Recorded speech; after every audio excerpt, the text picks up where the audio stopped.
আসসালামু আলাইকুম। আমি ডক্টর মোহাম্মদ আব্দুল সালাম, বিভাগীয় প্রধান, জীববিজ্ঞান বিভাগ, Charghat আলাজ M A Hadi college, Charghat, Rajshahi. প্রিয় শিক্ষার্থীবৃন্দ, আশা করি তোমরা সবাই ভালো আছো। সবাইকে প্রীতি ও শুভেচ্ছা জানিয়ে আজকে আমাদের জীববিজ্ঞান বিভাগের অনলাইন ক্লাস শুরু করছি। আজকে আমাদের ক্লাসের বিষয় কোষচক্র।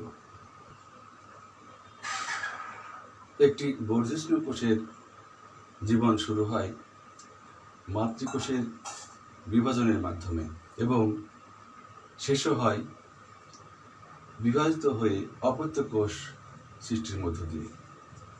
কোষের এই বৃদ্ধির বিভিন্ন পর্যায়ে চক্রাকারে সম্পন্ন হয়। কোষ সৃষ্টি, এর বৃদ্ধি এবং পরবর্তীতে বিভাজন, এই তিনটি কাজ যে চক্রের মাধ্যমে সম্পন্ন হয় তাকে কোষচক্র বলে। এই চক্রটি বারবার চলতেই থাকে। মানবদেহে কোষচক্রের সময়কাল প্রায় 24 ঘন্টা। ইষ্ট কোষে এর সময়কাল 90 মিনিট।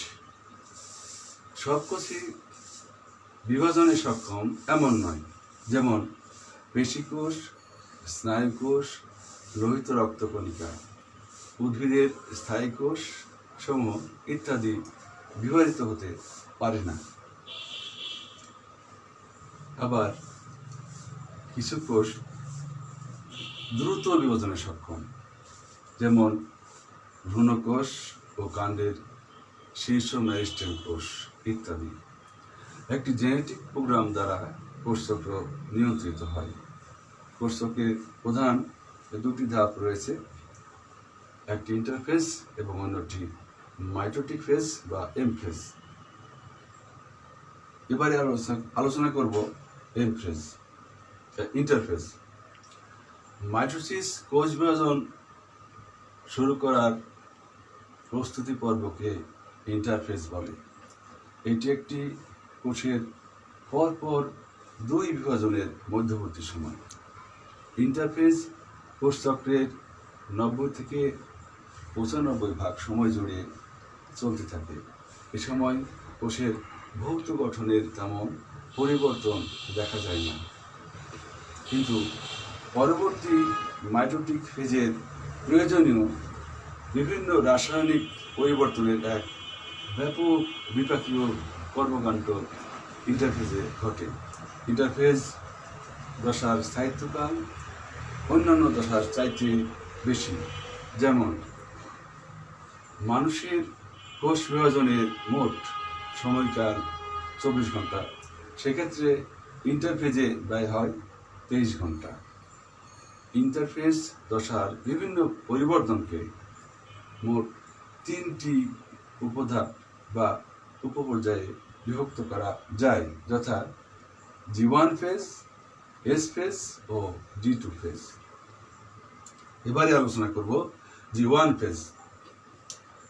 এইটি ইন্টারফেজ পর্বের প্রথম উপপর্যায়। একটি কোষ পরবর্তীতে বিভাজন প্রক্রিয়ায় অংশগ্রহণ করবে কিনা তার সিদ্ধান্ত নেওয়া হয় এ উপপর্যায়ে। কোষটি মাইটোটিক কোষ বিভাজনের জন্য উপযুক্ত হলে সেখানে সাইক্লিক নামক এক বিশেষ প্রোটিন তৈরি হয়, যা সাইক্লিন ডিপেন্ডেন্ট কাইনেজ এর সাথে যুক্ত হয়ে সমগ্র প্রক্রিয়ার গতি ত্বরান্বিত ও নিয়ন্ত্রণ করে। এ সময় প্রয়োজনীয় অন্যান্য প্রোটিন, আরএনএ এবং ডিএনএ প্রতিলিপনের সব উপাদান তৈরি হয়। কোষটি আকৃতিতে বড় হয় এবং নিউক্লিয়াসের আকার বৃদ্ধি পেতে থাকে। মোট কোষচক্রের 30 থেকে 40% সময় এই উপপর্যায়ে ব্যয় হয়। এবারে এস ফেজ। এস ফেজকে ডিএনএ সংশ্লেষণ পর্যায়েও বলা হয়। এই পর্যায়ে ডিএনএ অণুর প্রতিলিপন ঘটে একটি দ্বিতন্ত্রী ডিএনএ অণু দৈর্ঘ্য বরাবর দুটি দ্বিতন্ত্রী অণুতে পরিণত হয়। প্রতিটি ডিপ্লয়েড কোষে ডিএনএর পরিমাণ দ্বিগুণ হয়ে যায়। এ সময় হিস্টোন প্রোটিন সংশ্লেষ হয়। এবারে G2 ফেজ। এস পর্যায়ের পর মাইটোটিক ফেজ শুরু হওয়া পর্যন্ত সময়কে G2 ফেজ বলে। এ সময় নিউক্লিয়াসের আয়তন বেড়ে যায় এবং স্পিন্ডযন্ত্র তৈরির জন্য মাইক্রোটিউবুল গঠনকারী পদার্থের সংশ্লেষণ ঘটে। প্রাণীকোষে সেন্ট্রোজোমটি বিভাজিত হয়ে দুটি সেন্ট্রোজোমে পরিণত হয়। সেন্ট্রোজোম মাইক্রোটিউবুল তৈরির সূচনা করে। কোষ এই সময় প্রচুর এটিপি ও প্রয়োজনীয় প্রোটিন অণুতে পূর্ণ থাকে।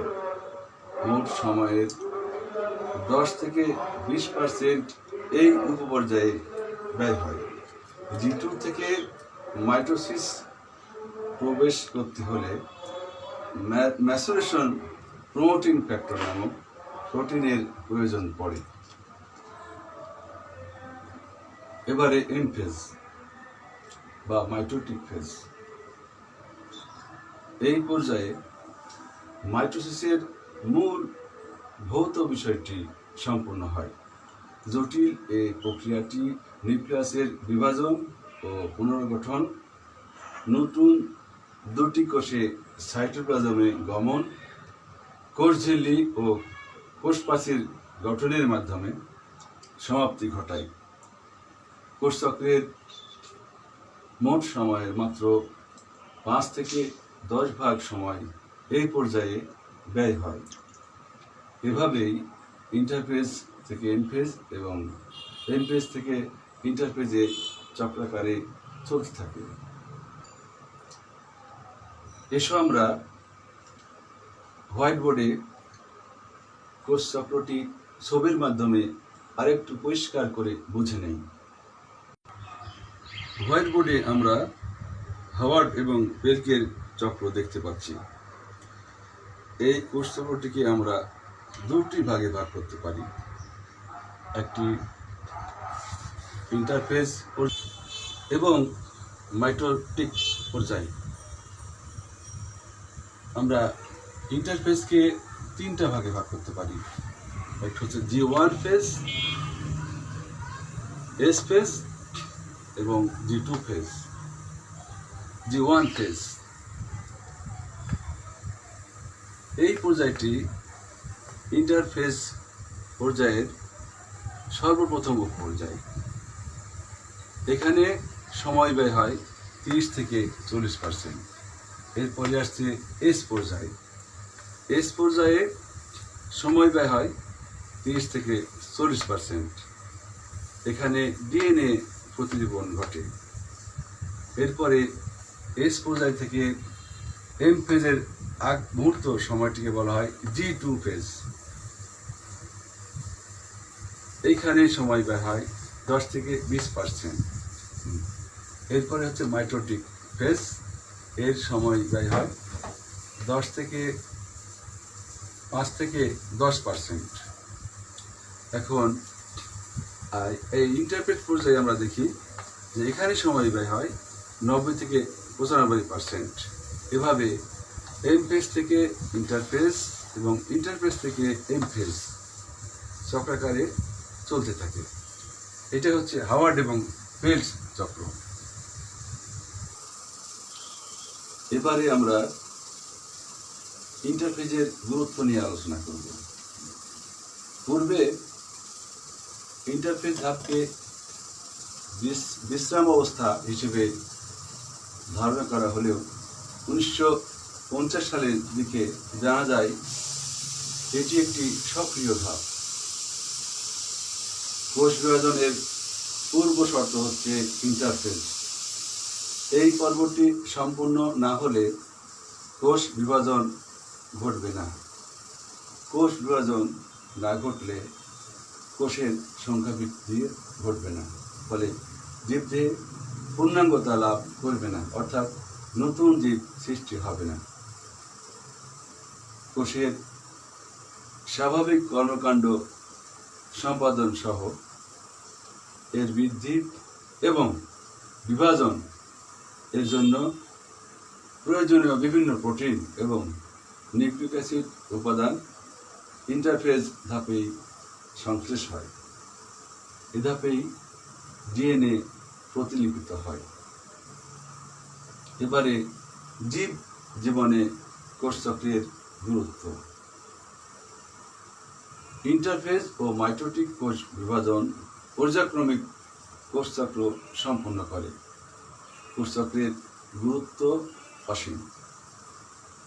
কোষচক্র না হলে এককোষী বা বহুকোষী কোনো জীব এর বংশবৃদ্ধি হবে না। কোষচক্রের ইন্টারফেজের প্রস্তুতির কারণে মাইটোসিস ঘটে, আর মাইটোসিস বহুকোষী জীবের বৃদ্ধি ও বিকাশ ঘটায়, প্রজননাঙ্গ তৈরি করে এবং ক্ষয় পূরণ করে।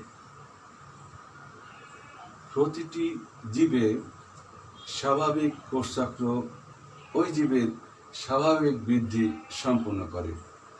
অস্বাভাবিক অর্থাৎ অনিয়ন্ত্রিত কোষ চক্র জীবদেহের স্বাভাবিক বৃদ্ধি ও বিকাশ ব্যাহত করে, এমনকি ক্যান্সার রোগ সৃষ্টি হয়।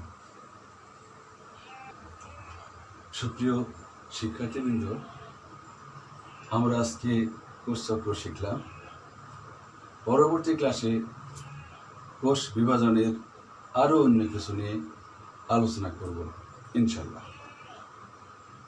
তোমরা সবাই ভালো থেকো, সুস্থ থেকো।